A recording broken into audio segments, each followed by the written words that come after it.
Have you ever wondered about the cost of suppressing your emotions? Of learning to be good, strong, or independent? Society has always taught women that, in order to be loved, they must sacrifice. They must adjust themselves, hide the softest, most vulnerable parts within. But the price is steep. They lose the innocent, intuitive, vibrant little girl, the root of their true feminine energy. Carl Jung said that none of this is your fault. It is the consequence of an unhealed inner child. He believed that as long as that little girl remains silent in the unconscious, your feminine energy will remain imprisoned. So how do you awaken her? How do you return to your intuition, gentleness, and receptive strength, instead of merely bracing yourself to survive? Jung left us clues. To be free, you must return. Return to where it all began, to where that little girl was left behind in the darkness. In today's video, I will guide you on a journey to heal that little girl. And please stay with me until the end. Who knows? This might not just be content you stumbled upon, but the call you've been waiting to hear for a long time. The wounded inner child is not just a metaphor. She is a living presence buried deep in your psyche, carrying the raw emotions you were never allowed to feel: grief, longing, anger, joy. She is the one who first learned to make herself smaller to avoid punishment, to stay quiet to earn love, to be helpful so no one would leave. And in that silent sacrifice, she disappeared. But she didn't die. She went underground into the unconscious, where she still waits. She watches every choice you make, every relationship you cling to, every time you feel unseen, unheard, or abandoned. That's her whispering, aching to be acknowledged. You think it's you who's insecure, overreacting, too sensitive, but it's her. It's the little girl inside who never got to speak. Feminine energy is not about seduction or submission. It's about presence, aliveness, flow. But how can you be present when part of you is frozen in survival mode? How can you flow when your heart is locked behind a wall of old pain? You can't return to your full feminine essence until you go back and reclaim her, the girl you abandoned when the world taught you it was unsafe to feel. Carl Jung said, "Until you make the unconscious conscious, it will direct your life and you will call it fate." This is why you keep attracting emotionally unavailable people. This is why love feels like a battlefield instead of a sanctuary. You are not broken. You are simply reenacting a script that was written when you were too young to hold the pen. But the beauty is, now you are old enough, strong enough, conscious enough to rewrite it. To heal the inner child is not to revisit the past intellectually. It's to feel what she felt, to sit beside her in the places you once abandoned her. You must stop running from the ache, the tightness in your chest, the tears you don't understand. These are her language. Not logic, not reasoning, but emotion. She speaks through the body, through the fear of being left, through the urge to please, through the silence you keep when your soul is screaming to be seen. So many women live in their masculine because it feels safer there, in control, independent, untouchable. But what's the use of being untouchable if you're also unreachable? You become a fortress, strong on the outside, crumbling within. You can conquer your career, manage your home, master your schedule, but inside, the little girl is still waiting for someone to choose her, to hold her, to tell her she never had to earn love by performing.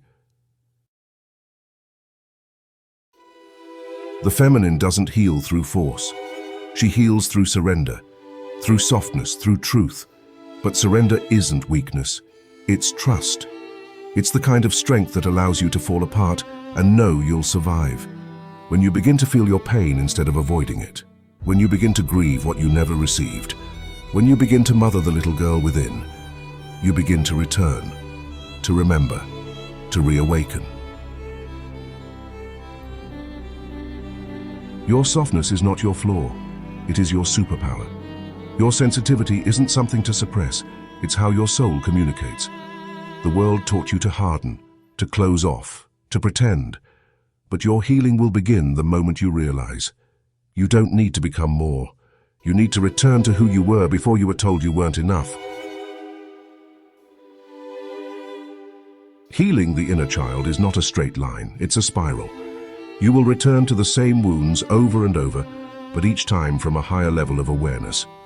One day you'll find yourself triggered again, rejected again, abandoned again, but instead of collapsing, you'll pause. You'll feel her, the little girl, stirring within, and this time, instead of silencing her, you'll listen. You'll stop asking, "What's wrong with me?" and start asking, "What does she need right now?"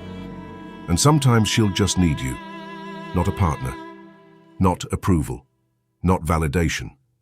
Just you, your presence, your compassion, your willingness to sit in the discomfort without trying to fix it.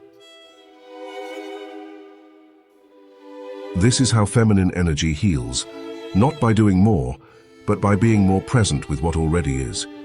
Your power doesn't lie in how well you can pretend to be unaffected. Your power lies in how deeply you can feel and still remain grounded. It lies in your ability to hold your pain with tenderness instead of shame. That is the essence of feminine strength, emotional truth, not emotional denial.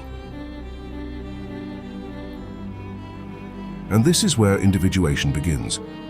As Jung taught, the path to wholeness is not in rejecting our wounds, but in integrating them. The more you embrace the abandoned parts of yourself, the more you come into alignment. You become less reactive, less desperate, less controlled by unconscious patterns. You begin to live, not from the wound, but from the wisdom the wound revealed. This is not an easy path. It's not glamorous or quick. It requires courage, the kind that doesn't roar but whispers, "I will keep going." Healing is not about becoming someone new. It's about remembering who you were before the world convinced you to forget. It's about peeling back the layers of armor you built to survive and allowing the truth of your soul to breathe again. You may grieve, not just what happened but what never did, the love you needed and didn't receive, the safety you longed for but had to create on your own, the innocence you lost too early. Let yourself mourn, let yourself feel, because beneath that grief is gold, the raw, radiant core of your feminine essence that never truly left you. She's still there, still alive, still waiting. And when you finally touch her, not as a memory but as a living presence, you will weep. Not from pain, but from the overwhelming beauty of reunion. The little girl within you, once abandoned, will look into your eyes and know you came back for her. You chose her. You didn't leave her behind in the darkness. You returned, and because of that, she can rise. So to every woman watching this, know this truth. You are not broken. You are not too much. You are not too emotional or too sensitive or too weak. You are simply remembering. And in that remembering, you are healing. And in that healing, you are becoming whole.